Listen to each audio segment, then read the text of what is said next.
Okay. So we're going to do law signs. You have seen this last year and the year before in geometry. So remember the law signs is like A over the sine of A equals B over the sine of B, which is also equal to C over the sine of C. Remember all that? Right? And then you just choose two of them and solve depending on the information that you're given, right? So we're going to do lots of cross multiplying. We're going to have to use our graphing calculators because these are going to be non-unit circle values, okay? So these are, law signs is used, you can use it for right triangles, but most of the time we use it for a non-right triangle. So everything that we've done so far is right triangle trig, okay? So that's why we use SOHCAHTOA and Pythagorean theorem and things like that. Now we're going to move into non-right triangles, all right? So let's just begin. We're just going to do some examples today. So let's say solve the triangle given angle A is 55 degrees, angle B is 80 degrees, and side A is 12.5. I know we just talked about this kind of recently. But you remember that when it says a lowercase letter, it's referring to the side, and when it's an uppercase letter, it's referring to the angle. Okay, so they're not always going to have the angle symbols, so just keep in mind that notation there. So the first thing you want to do is you want to draw a triangle, right? Kind of just get an idea of what we got going on. So this is going to be a nice, easy picture. Doesn't matter if it's drawn to scale. I'm going to call this angle B because it looks, in my picture, the most like 80 degrees to me. So then we'll say this is A at 55 degrees, and then remember, side A will be the side across from that angle, so this is the 12.5. Everybody remember that? All that good stuff? Remember that the longest side will be across from the largest angle, the shortest side will be across from the shortest angle, or the smallest angle, okay? So now based on that, if we're going to use the law of sines to do this, right? And we are told that we have to solve the triangle. What does it mean to solve the triangle? What do you have to do? Yeah, find everything, right? So we're looking for angle C, side B, and side C. And remember, when we're solving a triangle, I want everything located in one spot for me, so make a nice box of information. Okay? Everybody agree that angle C would be the easiest piece to solve for first? Right? How many degrees in a triangle? 180, so we're going to subtract those two given angles, leaving us with what, 45 degrees? Okay, so far so good.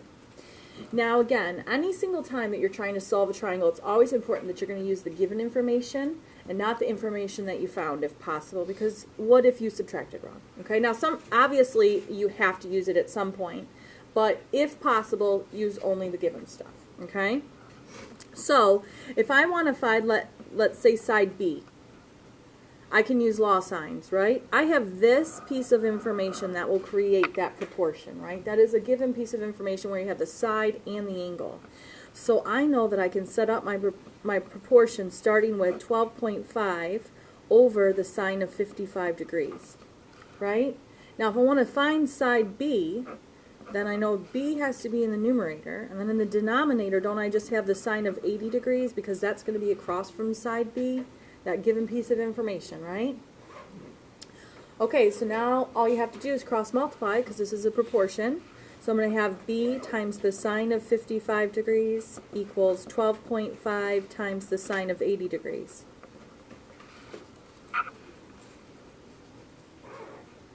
At that point, you want to divide by the sine of 55. Now, in your calculator, when you put this in, do you have to be in degrees or radians?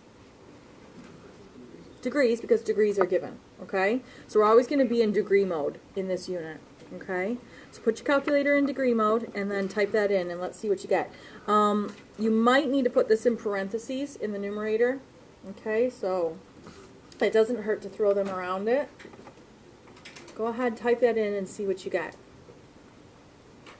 You can use a non-graphing calculator on this too. I mean, you could use a scientific one.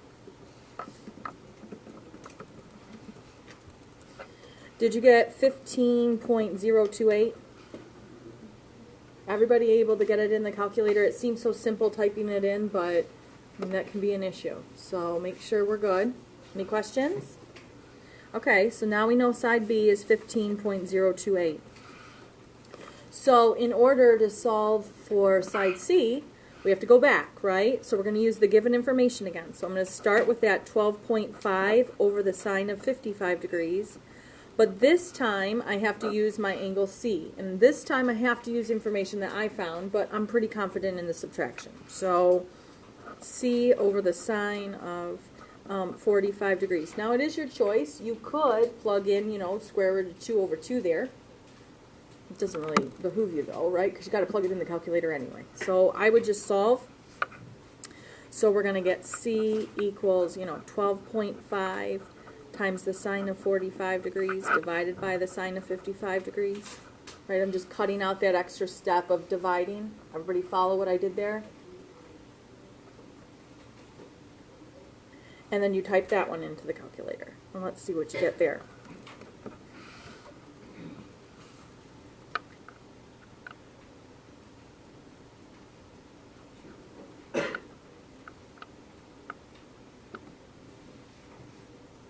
Tiffany.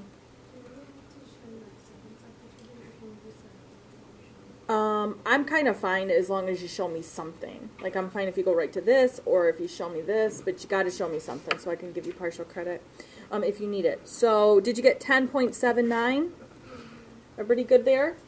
Okay, so this is easy stuff, right? This is what you did back in geometry. It's not going to stay quite at that level. Okay? All right, so let's keep going. Can I move this page? Okay, so here's the deal. Sometimes when you're given information, you're going to have different possibilities. So let's talk about how to determine how many triangles there are. Okay? So we're just going to call this example 2. Determine the number of triangles possible.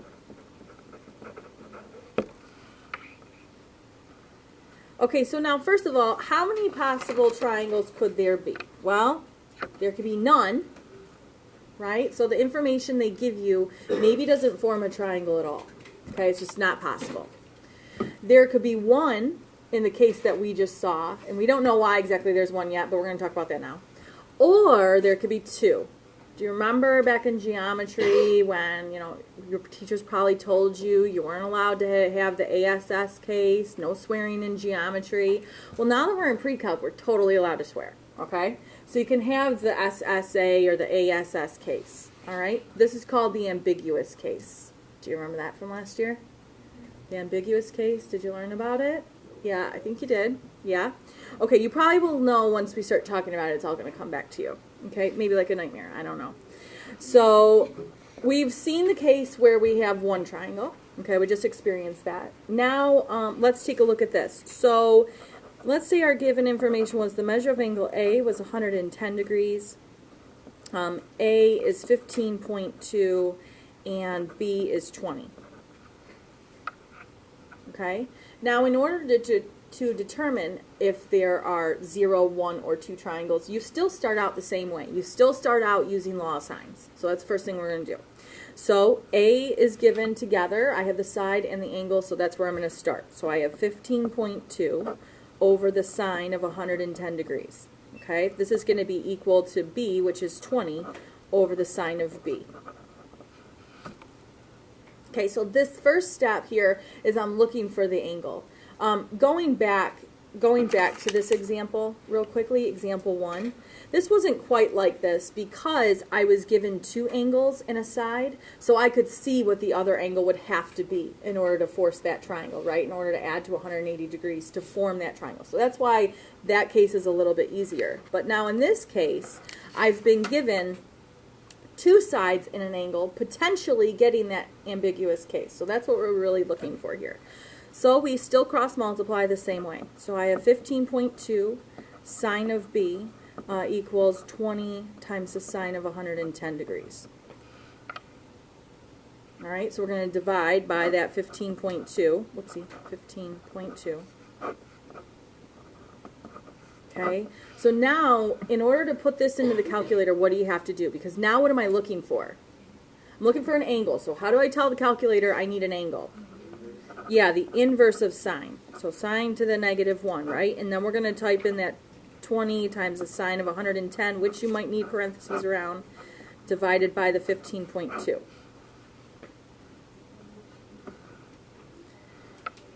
So go ahead and try to type that in. See what happens.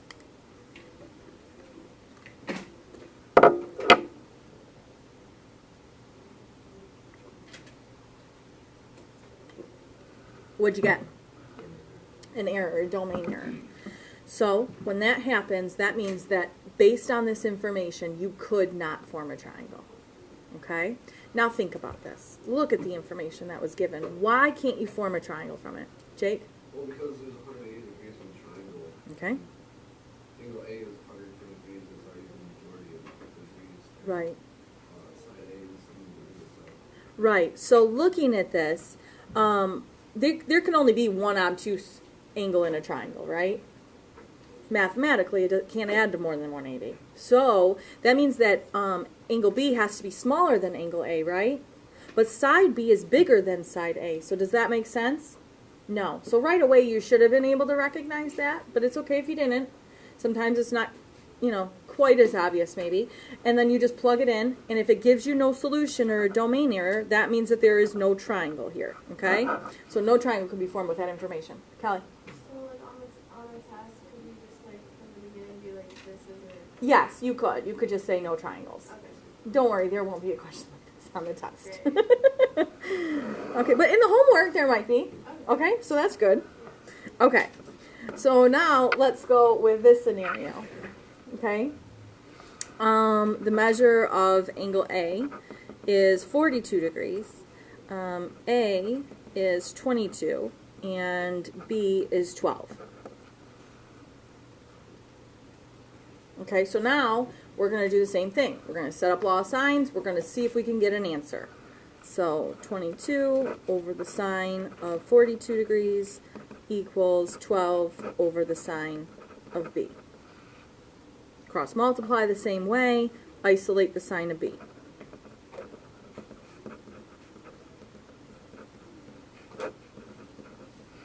Okay, keep in mind that when you're putting this in the calculator, you definitely need to be using the inverse. Everyone see I just cut out a step there? You're okay with that? Okay. So what does this one tell you? When you put this in the calculator, do you get an answer?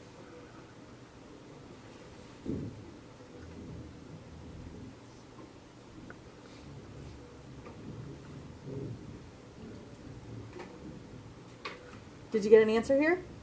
Yeah, what'd you get? 21.406.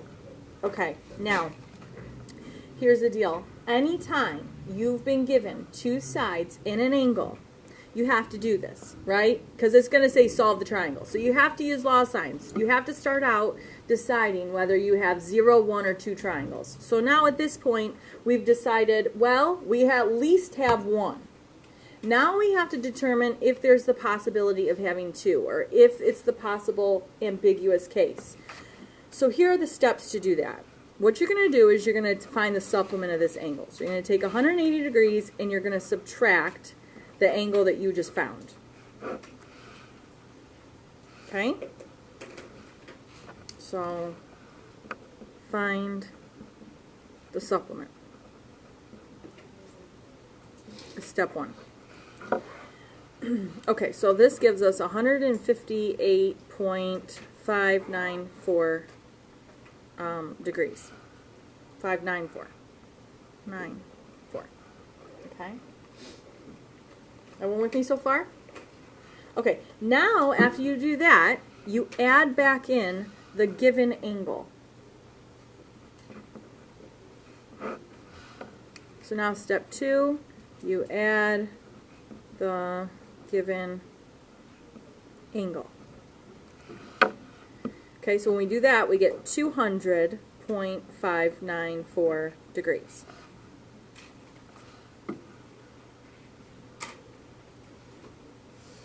So far, so good? Okay, now you compare that to 180. So is this number bigger or smaller than 180 degrees? You're doing so good. So this is greater than 180 degrees. Okay? Now you got to interpret what that means. So step 3, if your answer is greater than 180 degrees, there is only one triangle. And if your answer is less than 180 degrees, then there are 2 triangles. So that means, based on our information, our answer is greater than 180 degrees, so this is a case with only one triangle.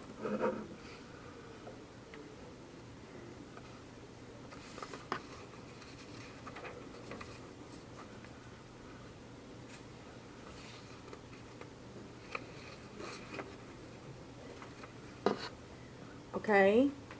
Everybody understand the test? Everyone understand the steps? No matter what, you have to start out with law of sines. If you get one angle, you have to then see if there's a possible second triangle. So to do that, you take 180, you subtract the angle you found, which is finding the supplement. Once you do that, you add the given angle back.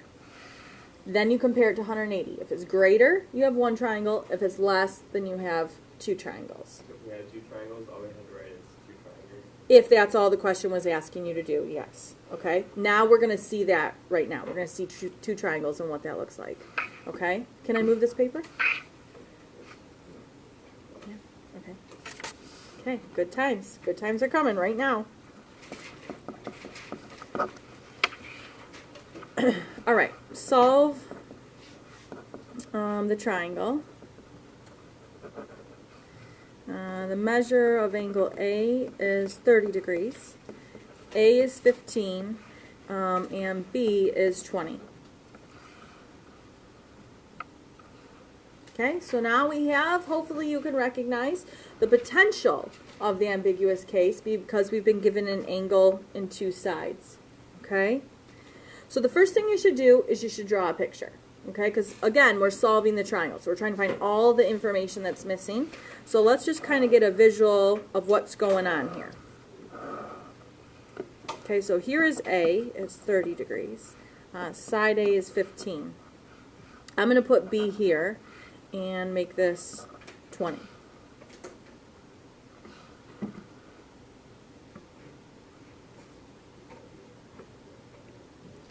Okay, so now I'm going to start just solving the triangle just like I did the very first problem. I'm going to start into the law of sines. Okay, this will also help me to determine if there's 2 triangles.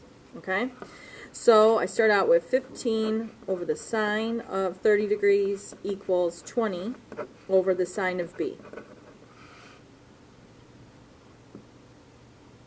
Okay, we're going to cross multiply, we're going to divide. We end up with the sine of B equals 20 times the sine of 30 degrees divided by 15. Okay, so now I'm ready to enter that into the calculator using the inverse, making sure I'm in degree mode. And when you do that, what did you get for B? 41.81. That's what I also got, 41.81 degrees. Okay.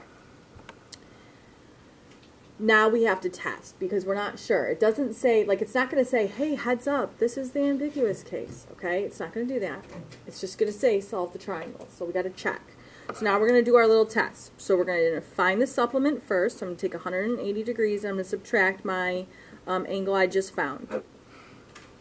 Okay, when you do that subtraction, you get 138.19 degrees. What's the next step? Add that given angle back. Okay, so now I'm going to add 30 degrees. When I do that, I get 168.19 degrees. Now it's time to compare it to 180. Is it less than or greater than? Less than. Great. This is not great news for us. Okay? because this means that there are two triangles. So there's like double the work to do for this problem is all it is. Okay, it's just more work, but it's not hard work, it's just more work. So that means there are two triangles here. Okay, does everyone see how I determine that? Okay, so now what we're going to do is we're going to kind of keep this in the back of our mind. Okay, like now I got this other triangle I'm going to have to find in a little bit, but for now I'm just going to keep going down this path of solving this triangle. Okay, yeah? How come for the first example you didn't have to test for this case? Because I knew there was only a one triangle, because there were two angles given in a side. So it forces you into only that one triangle that can be formed. Okay? So the only time you're really worried about this is when you're given two sides and an angle. Okay? So now I'm going to keep going with solving. Okay? So the next easiest thing to find, I'm just going to kind of fill this in as it goes. 41.81 degrees. So now the next piece I should probably find would be the measure of angle C, right? Because that's just simple subtraction. So I'm going to do 180 minus the 30 degrees minus the 41.81 degrees. Okay, giving me 108.19 degrees. Everyone agree? Okay. The last piece of information I have to find is side C.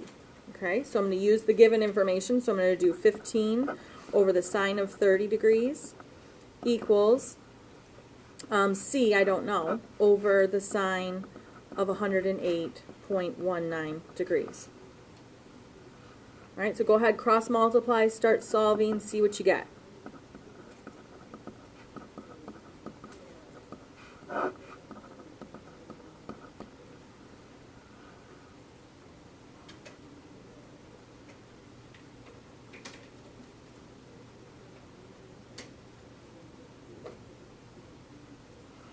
Did you get 28.501?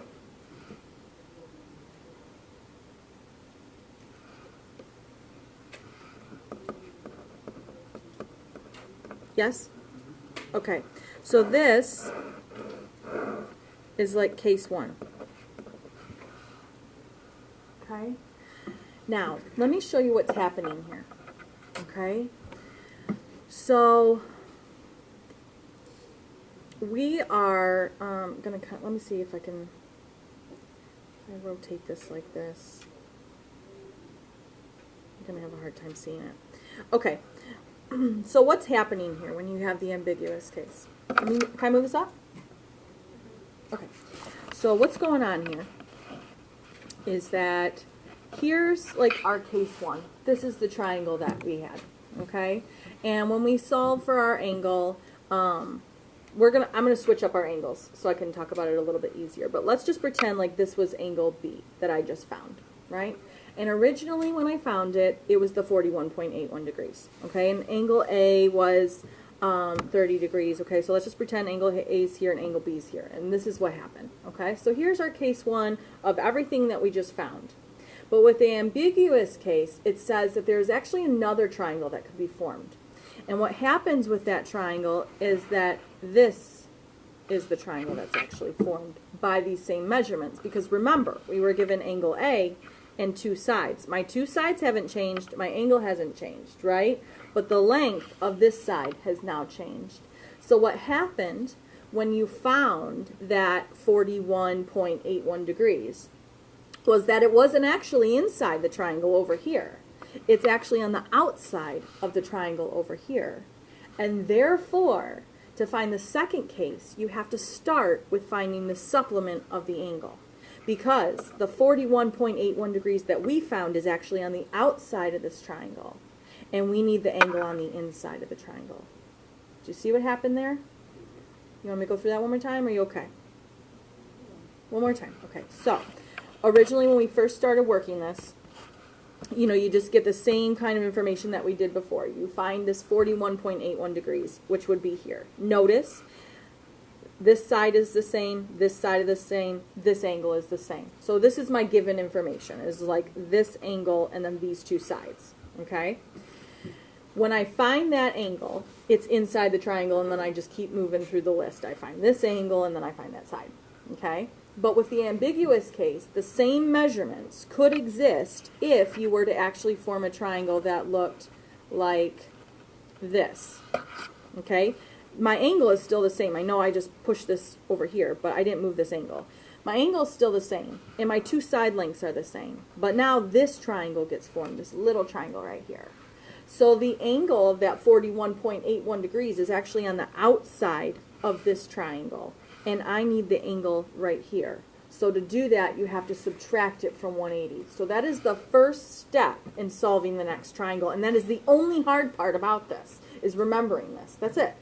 Okay, so now we're going to shift gears, and we're going to move in to case 2. Okay, so the very first thing you do with case 2, this is where you start.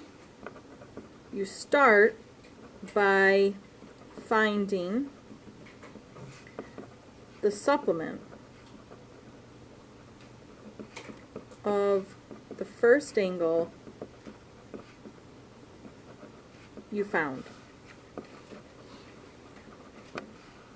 Okay, so that's where we begin. So this 41.81 degrees was the very first thing that we did in this whole problem. So you just find the supplement of it. So 180 minus the 41.81 degrees. How do you know which one? Because that was the very first thing we did. It was the only thing that we could do because it was the only information that we had enough pieces to find. Okay. Okay? So it's always what you did first. When you subtract that, you get 138.19 degrees. This now becomes your angle B. Okay?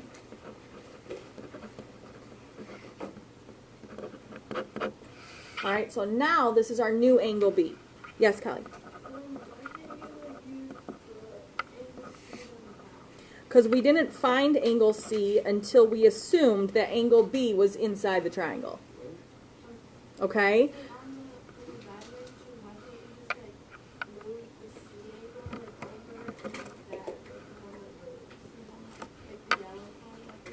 I can't move the yellow part because this is the angle I was given. So I'm assuming this is the angle that I was given and these two sides are given. So none of these measurements can change. The only thing that can change is this can move, forcing that angle to change. Okay? So now I'm ready to go. Back right into the law of sines. Easy to go, right? How do you find measure of angle C? So now think about it. Your original information didn't change. So the only thing that changed, and I drew this picture. I wish I would have drawn it differently, but I guess it doesn't matter at this point. The only thing that changed is angle B now. A is still the same. Measure of angle A was still given. It's still 30 degrees. Side A is still 15. And side B is still 20. So I'm still looking for the same new information. And to do it, I just have to find that new angle B. So now that I found angle B, I can take it away from 180 along with the given angle. Same thing I did before. Okay, that's going to give me 11.81 degrees. So now I know angle C. Now I need a side C, right? I have enough given information to create that proportion. So 15 over the sine of 30 equals C over the sine of 11.81 degrees, which is my new side or angle C. Do the same thing we've been doing. We cross multiply.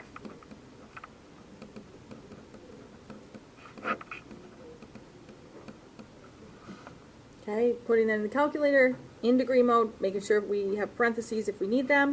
Did you get 6.14? And this is case 2.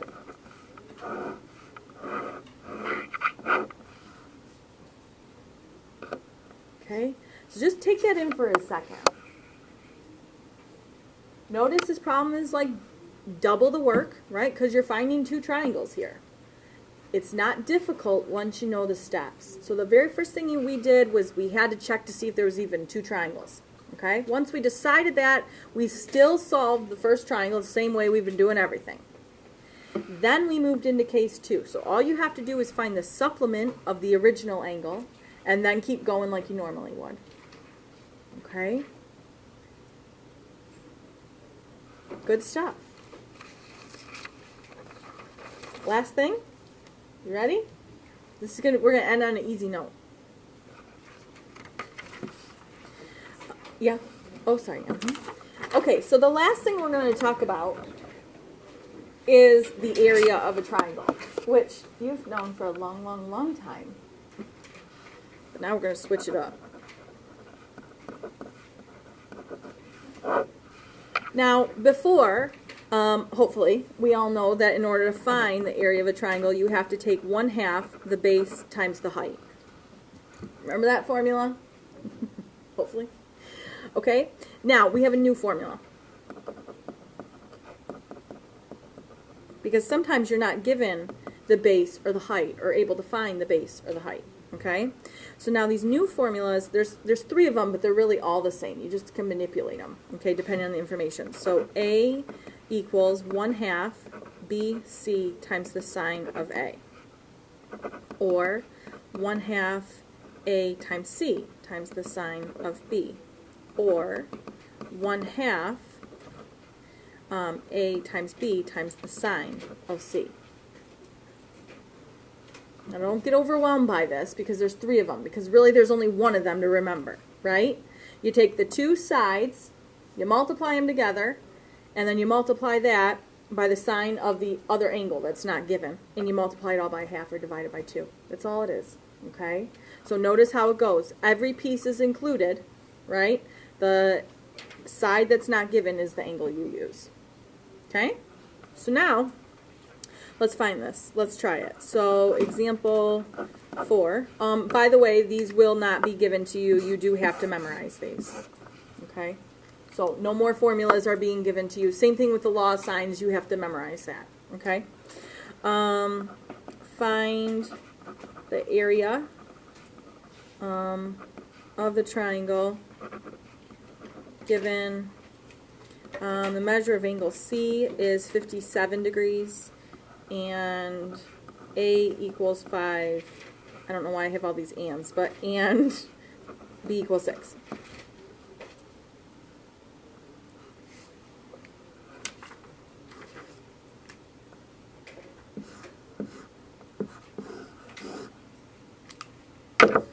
So we've been given A, B, and angle C. You just plug up those pieces in. So the area is going to equal 1/2 5 times 6 times the sine of 57 degrees. So 15 times the sine of 57 degrees, and then type that in. Or type the whole thing in. It doesn't really matter. You should get 12.58. Did you? Now, we weren't given units here, so just write units squared. We know that all area has square units, so that way you don't forget. How are we doing? Questions?